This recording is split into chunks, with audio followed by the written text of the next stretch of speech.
Hello दोस्तों, आइए आज क्लास 9th के लिए कुछ महत्वपूर्ण 10 प्रश्न लेके आए हैं। आपके स्क्रीन पर दिखाई दे रहा होगा। तो मैं आप लोगों से गुजारिश करना चाहूँगा, आप लोगों को पुनः बताना चाहूँगा कि हमारे चैनल लाइफ एकेडमी को आप लोग ज़रूर से ज़रूर सब्सक्राइब करें और जो है हमें सपोर्ट दिखाएं, ताकि हमें भी नए नए वीडियोज़ लाने में जो है जुनून मिले, एक नया ऊर्जा मिले। तो आइए अभी हम लोग क्वेश्चन करते हैं, ठीक है। तो देखिए दोस्तों, पहला क्वेश्चन आपके स्क्रीन पे दिख रहा होगा। तापमान का SI मात्रक क्या है? तो जितने भी 9th के बच्चे हैं वो सारे बच्चों को पता होगा कि तापमान का SI मात्रक क्या होता है। ए नंबर ऑप्शन है सेल्सियस है, बी नंबर है केल्विन है, सी नंबर है फ़ारेनहाइट है और डी नंबर जो है नन है। तो आप लोगों को पता होनी चाहिए तापमान का जो SI मात्रक होता है वो क्या होता है दोस्तों? केल्विन होता है। मेरे साथ बोलिए, क्या होता है? केल्विन होता है। क्या होता है? केल्विन होता है, ठीक है। आइए फिर अगला क्वेश्चन पे आते हैं। देखिए यहाँ से एक महत्वपूर्ण प्रश्न आते हैं। जैसे देखिए, गांव समाज में देखिएगा, जब किसी को बुखार आता है तो गांव समाज में बोला जाता है कि इसको 100 डिग्री सेल्सियस बुखार है। बोला जाता है ना, क्या बोला जाता है? 100 डिग्री सेल्सियस बुखार है। क्या ये कथन सही है? नहीं दोस्तों, मैं आज बताता हूँ आप लोगों को, ये गलत है। क्योंकि हमारे शरीर का जो है वो इतना डिग्री जो नहीं है। हमारे शरीर का तापमान जो है अगर डिग्री सेल्सियस में देखिएगा तो कितना होता है? 37 डिग्री सेल्सियस होता है ना। अगर कोई बोल रहा है कि हमको जो है 100 डिग्री सेल्सियस बुखार है, तो यह बात गलत है या फिर सही? अगर 100 डिग्री सेल्सियस बुखार रहेगी तो हमारा शरीर जलकर क्या हो जाएगा? भस्म हो जाएगा। क्या हम लोग 100 डिग्री सेल्सियस का ताप सह पाएंगे? नहीं सह पाएंगे, क्योंकि हमारा जो शरीर है वो हमारे शरीर में जो तापमान है वो डिग्री सेल्सियस में जो है 37 डिग्री सेल्सियस है। और फ़ारेनहाइट में बात करें तो 98.6 फ़ारेनहाइट होता है, ठीक है। 98.6 फ़ारेनहाइट होता है। तो यहाँ से एक सवाल आप लोगों को सीखने के लिए मिला होगा कि अगर आपको बोलनी है कि हमें फीवर है तो आपको किस में बोलनी होगी?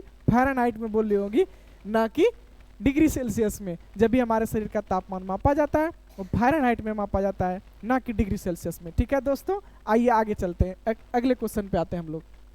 देखिए यहाँ पे आप लोगों को अगला क्वेश्चन दिखाई दे रहा होगा।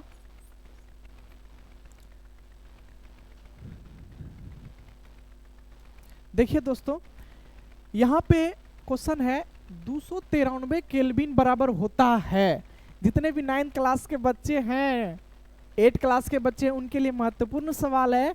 क्या 293 केल्विन तापमान बराबर होता है? केल्विन को हमें डिग्री सेल्सियस में बदलना है, क्योंकि हमारा जो है क्या है? ऑप्शन ए है 0 डिग्री सेल्सियस, ऑप्शन बी है 10 डिग्री सेल्सियस, उसके बाद ऑप्शन सी है 20 डिग्री सेल्सियस, उसके बाद ऑप्शन डी है 30 डिग्री सेल्सियस। तो जब भी हम जो है केल्विन को डिग्री सेल्सियस में बदलेंगे तो क्या करेंगे? आइए देखते हैं। केल्विन को जब डिग्री सेल्सियस में बदलेंगे 293 केल्विन को जब हम डिग्री सेल्सियस में बदलेंगे तो 273 क्या करेंगे? घटाएंगे। क्या करेंगे? 273 घटाएंगे। देखिए 273 केल्विन को इसमें घटाएं तो आप लोग सक्षम है। कितना होगा? बोलिए कितना होगा? कितना होगा? 20। कितना होगा? 20 सेंटीग्रेड। कितना होगा? 20 सेंटीग्रेड, ठीक है।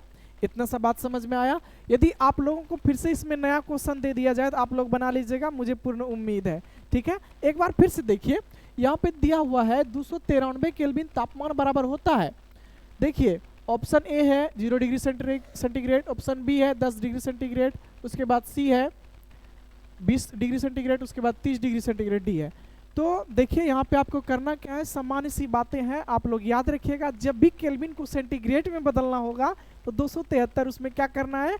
घटाना है। और ठीक इसके विपरीत जो है अगले सवाल में आपको हम बताते हैं। देखिए यहाँ पे मैंने किया 293 केल्विन को जो है 273 केल्विन घटा दी, तो हमारा आंसर कितना आया दोस्तों?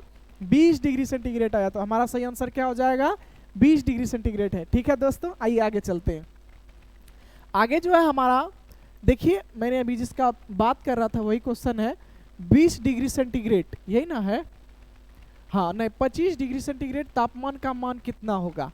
तो मैंने अभी बताया, यदि केल्विन में रहे तो 273 घटाना है, और यदि सेंटीग्रेड में रहे और केल्विन में निकालना हो तो हमें क्या करना होगा, क्या करना होगा दोस्तों, ऐड करना होगा। क्या करना होगा, ऐड करना होगा। ठीक है, तो देखिए 25 डिग्री सेंटीग्रेड को जब भी हम 25 डिग्री सेंटीग्रेड को जब भी हम केल्विन में बदलेंगे तो इसमें कितना ऐड करेंगे दोस्तों, 273 ऐड करेंगे। 273 जब ऐड करेंगे तो कितना हो जाएगा दोस्तों, कितना हो जाएगा, कितना हो जाएगा दोस्तों, 298 केल्विन। 298 केल्विन। समझ में आ रही है? मैं आशा करता हूं कि सभी को समझ में आ रही होगी। एक बार फिर से देखिए मेरे प्यारे दोस्तों, मेरे प्यारे साथियों, देखिए 25 डिग्री सेंटीग्रेड तापमान को जब भी कहे 25 डिग्री सेंटीग्रेड तापमान का मान कितना होगा, जब भी कहे केल्विन में बदलना है, क्योंकि ऑप्शन जो यहाँ पे केल्विन में दिया है तो हम लोगों को क्या करना है, केल्विन में आंसर लेके आना है। देखिए ऑप्शन ए है 25 केल्विन, 298 केल्विन, 373 केल्विन, उसके बाद डी नंबर नन है। ठीक है, तो जब भी सेंटीग्रेड को केल्विन में बदलना होता है तो हम क्या करते हैं, ऐड करते हैं। सिंपल सी बात है, ये याद रखिएगा, क्या करते हैं, ऐड करते हैं। तो मैंने वही किया, 25 सेंटीग्रेड में 273 केल्विन को ऐड कर दिया। 273 केल्विन को इसलिए ऐड किया क्योंकि हमें आंसर जो है केल्विन में लाना है। किस में लाना है, केल्विन में लाना है, इसीलिए जो है मैंने ऐड किया। तो ऐड करके हमारा आंसर कितना आया दोस्तों, 298 केल्विन आया। मुझे विश्वास है कि आप लोगों को ये समझ में आ रही होगी, समझ में आ रही होगी। तो आप लोग लाइक दीजिए, सब्सक्राइब कीजिए चैनल को, और ढेर से ढेर शेयर कीजिए। आगे आइए देखते हैं दोस्तों, अगला क्वेश्चन देखते हैं हम लोग। देखिए यहाँ पर है, समान वायुमंडलीय दाब पर जल का क्वथनांक कितना होता है। सम्मानीय वायुमंडल पर जल का क्वथनांक कितना होता है, पता है, पता है? चलिए नहीं पता है, मैं बताता हूँ आप लोगों को। देखिए सामान्य वायुमंडल में जल का क्वथनांक जो है 100 डिग्री सेल्सियस होता है। कितना होता है दोस्तों, 100 डिग्री सेल्सियस होता है। और ऑप्शन यहाँ किस में दिया है, देखिए ऑप्शन दिया हुआ है केल्विन में, हमें केल्विन में रहना है। पहला ऑप्शन है हमारा ए है 27 केल्विन, 373 केल्विन, और क्या है 100 केल्विन, 173 केल्विन। तो हमको किस में आंसर लाना है, किस में लाना है, केल्विन में आंसर लाना है। तो हमें क्या करना पड़ेगा, सेंटीग्रेड में है तो हमें केल्विन में आंसर लाने के लिए क्या करना पड़ेगा दोस्तों, ऐड करना पड़ेगा। क्या करना पड़ेगा, ऐड, ऐड मतलब जोड़ना पड़ेगा। आइए सिंपल सी बात है, देखिए अगर 100 सेंटीग्रेड है, जल का क्वथनांक होता है 100 सेंटीग्रेड, तो इसमें कितना ऐड करेंगे दोस्तों, 273 केल्विन को ऐड करेंगे, चूंकि केल्विन का मान कितना होता है, 273 होता है। ठीक है दोस्तों, तो आइए इसको जब ऐड करेंगे तो कितना हो जाएगा, 373। मेरे साथ बोलिए कितना होगा दोस्तों, 373 केल्विन। होगा ना, यस और नो में आंसर दीजिए, होगा ना, होगा। देखिए 373 ऑप्शन में कहीं दिख रहा है, दिख रहा है, बोलिए दिख रहा है, कहाँ पे दिख रहा है, ऑप्शन बी में दिख रहा है। तो ऑप्शन बी हम लोगों का क्या हो जाएगा, सही हो जाएगा। समझ में आ रही है? मैं एक बार फिर से आप लोगों को बताता हूँ। देखिए सामान्य वायुमंडल दाब में जल का क्वथनांक कितना होता है, तो आप इतना बात याद रखिए कि जल का क्वथनांक जो होता है वो होता है 100 डिग्री सेल्सियस। और यहाँ में चूंकि बोल रहा है सामान्य वायुमंडलीय दाब में जल का क्वथनांक कितना होता है, हमें आंसर किस में लाना है, केल्विन में लाना है। तो मैंने पिछले सवाल में आप लोगों को भी बताया कि जब भी सेंटीग्रेड में रहे तो उसमें 273 ऐड करना है, और जब भी केल्विन में रहे तो उसमें 273 क्या करना है, घटाना है। क्या करना है, घटाना है। तो आइए दोस्तों देखिए मैंने यही किया, 100 डिग्री सेल्सियस में प्लस 273 किया तो हमारा आंसर कितना आया, 373 केल्विन। ठीक है दोस्तों, आगे चलते हैं। देखिए ये रहा दोस्तों, द्रव्य अवस्था में परिवर्तित हुए बिना ठोस से सीधे गैस में बदलने की प्रक्रिया को क्या कहते हैं।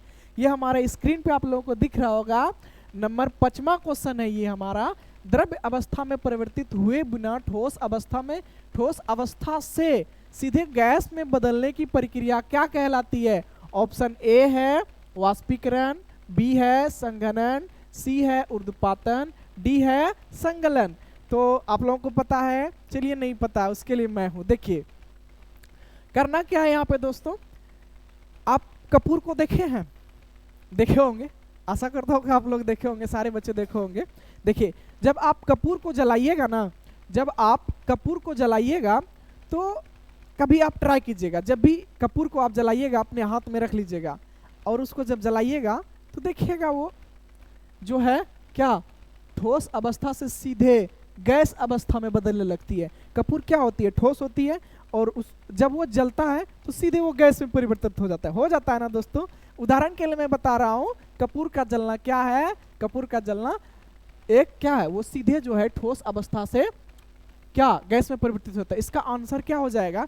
जब भी ठोस अवस्था से बिना द्रव्य में परिवर्तित हुए ठोस अवस्था सीधे गैस अवस्था में परिवर्तित हो तो उसे क्या कहेंगे दोस्तों? ऊर्ध्वपातन कहेंगे। क्या कहेंगे? ऊर्ध्वपातन कहेंगे। इतनी सी बात समझ में आई? तो ऊर्ध्वपातन का यहाँ पे परिभाषा भी हो जाएगा दोस्तों, देख लीजिए यहाँ से। तो ऊर्ध्वपातन का यहाँ से परिभाषा भी हो जाएगा। देखिए, द्रव्य अवस्था में परिवर्तित हुए बिना ठोस अवस्था में सीधे बदलने की प्रक्रिया को क्या कहते हैं? ऊर्ध्वपातन कहते हैं। यहाँ से ऊर्ध्वपातन का परिभाषा भी आ गया। तो मैं चाहूंगा कि आप लोग अपने कॉपी में नोट डाउन करें ऊर्ध्वपातन का परिभाषा। ये आप लोगों के लिए अति महत्वपूर्ण है दोस्तों, तो मैं चाहूंगा कि आप लोग ये कॉपी में नोट डाउन करें, ठीक है। आइए अगले सेशन पे आते हैं, फिर अगले क्वेश्चन पे आते हैं, देखते हैं। देखिए कितना महत्वपूर्ण यहाँ पे आप लोगों के सामने पेज खुल के आया होगा, पेज ओपन होके आया होगा। देखिए मैं आप लोगों को यहाँ पे दिखाता हूँ। देखिए यहाँ पे हमारा जो है मनुष्य के शरीर में कुल हड्डियों की संख्या कितनी होती है? 206 दिख रहा होगा दोस्तों, 206। मनुष्य के शरीर में टोटल जो हड्डियां हैं वो कितनी है दोस्तों? 206। कितनी है? 206। 206, ठीक है। एक क्वेश्चन मैं आप लोगों से पुनः कर रहा हूं कि जब किसी मनुष्य का जन्म होता है तो उस समय हमारे शरीर में कितनी हड्डियां होती है? कितनी हड्डियां होती है? कितनी होती है? जरा आप लोग कमेंट बॉक्स में बताइएगा कि जब कोई मनुष्य जन्म लेता है तो उसके शरीर में कितनी हड्डियां होती है। आप लोग कमेंट में जरूर आंसर दीजिएगा, मैं आपके आंसर का इंतजार करूंगा। तो आइए देखते हैं दोस्तों, मनुष्य के शरीर में कुल हड्डियों की संख्या 206 है। कितनी है? 206 है। इनको याद रखिएगा दोस्तों। उसके बाद देखिए, बाल्य अवस्था में कुल हड्डियों की संख्या कितनी है? 208 है। अब आप लोग कमेंट में क्या आंसर दीजिएगा? अभी तो मैंने खुद बता दिया, यही क्वेश्चन तो था, अगला क्वेश्चन तो यही था। मैं अभी आप लोगों से यही क्वेश्चन पूछा कि जब किसी भी मनुष्य का जन्म होता है तो उसके शरीर में कुल कितनी हड्डियां होती है। तो वही तो अगला प्रश्न है दोस्तों, बाल्य अवस्था में मनुष्य में कुल कितना हड्डियां होती है? 208 होती है। कितनी होती है? 208 है। यहाँ तो पेज में दिख रहा होगा, तो आप लोग अब कमेंट क्यों कीजिएगा? कमेंट हाँ, लेकिन आप लोग कमेंट जरूर कीजिएगा। कमेंट हम देखेंगे, उसके बाद हम कमेंट का रिप्लाई भी देंगे। देखिए अगला है दोस्तों, सिर की कुल हड्डियों की संख्या कितनी है? 29 है। हमारे जो ये सिर है, हमारे जो ये खोपड़ी है, इसमें कितनी हड्डियां हैं दोस्तों? 29 है। कितनी है? 29 हड्डियां हमारे सिर में पाई जाती है। देखिए कपाल जो है एक शरीर का जो है हिस्सा होता है। कपाल में कुल कितना हड्डियां होती है दोस्तों? 8 हड्डियां होती है। कितनी होती है? 8 होती है। उसके बाद देखिए फेसियल में 14 हड्डियां होती है। फेसियल मतलब समझ रहे हैं? अरे सब समझ रहे होंगे, हमको पता है, क्योंकि आज जो है सबको देखते हैं कि फेशियल करवाने जाता है। कहाँ जा रहे हो भाई? फेशियल करवाने जा रहे हैं। मेरा दोस्त भी जाता है, मैं उनका नाम नहीं लूंगा, पर वो भी फेशियल करवाता है। फेशियल मतलब हुआ फेस। क्या हुआ? फेस, ठीक है। हमारे फेस में जो हड्डियों की संख्या होती है वो कितनी होती है दोस्तों? 14 होती है। कितनी होती है? 14 होती है। कितनी होती है दोस्तों? 14। उसके बाद आगे देखिए, कर्ण में हड्डियों की कुल संख्या कितनी है? कर्ण में हड्डियों की कुल संख्या जो वो 6 है। कितनी है? ये कान है, ये हमारी कान जो है, इसमें हड्डियों की कुल संख्या कितनी है? मेरे साथ बोलिए, कितनी है? 6 है। कितनी है? 6 है। तो आगे देखिए, आगे आप लोगों को दिख रहा होगा, रीढ़ की कुल हड्डियों की संख्या कितनी है? संख्या प्रारंभ में जब मनुष्य जन्म लेता है तब जो है हमारे रीढ़ की हड्डी की संख्या जो है वो 33 होती है, 33 होती है। कितनी होती है दोस्तों? 33 होती है। ये पीछे वाला देखिएगा, मनुष्य जब चित्र देखिएगा ना, मैं आप लोगों को अभी दिखाता हूँ, देखिएगा मेरे पास होगा चित्र, मैं आपको दिखा रहा हूँ यहाँ से।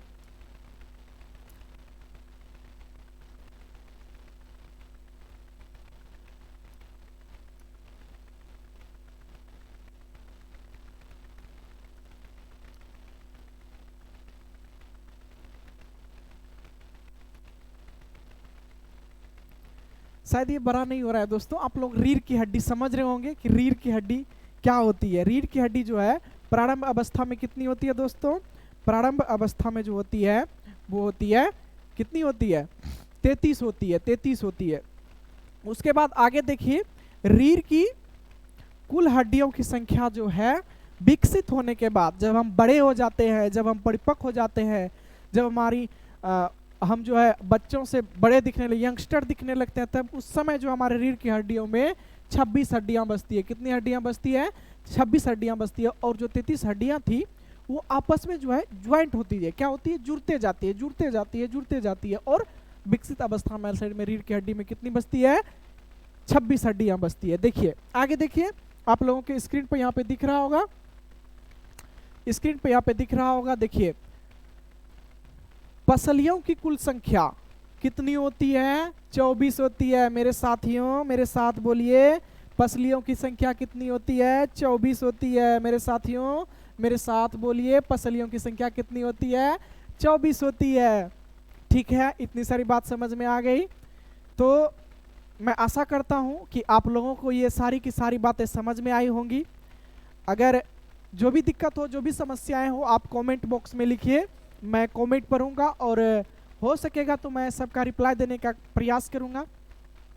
तो आप लोगों से गुजारिश है, मैं पुनः आप लोगों से कहूंगा कि आप लोगों को एक बात मैं सुनाता हूं। कहते हैं ये तो अभी शुरुआत है, ये तो अभी शुरुआत है, अभी अंत बाकी है। मेरे दोस्तों गौर से सुनिएगा, ये तो अभी शुरुआत है, अभी अंत बाकी है, ये तो बस थोड़ी सी है, अभी अनंत बाकी है, अभी अनंत बाकी है। तो मेरे दोस्तों ये जो थी अभी थोड़ी सी है, अभी अनंत बाकी है। हम लोगों को ढेर सारी चीज़ पढ़ने हैं। तो मैं चाहूँगा कि हमारे चैनल को लाइफ एकेडमी बीजेपी को आप लोग सपोर्ट दिखाएं, आप लोग ज़्यादा से ज़्यादा चैनल को सब्सक्राइब करें और लाइक एंड फॉलो करें। उसके बाद जितने दोस्तों को हो सके आप दोस्तों को शेयर करें। तो मैं आप लोगों का बस इतना ही topic. Thank you so much हमसे जुड़ने के लिए। आपका धन्यवाद धन्यवाद धन्यवाद। अगला कीजिए उसको।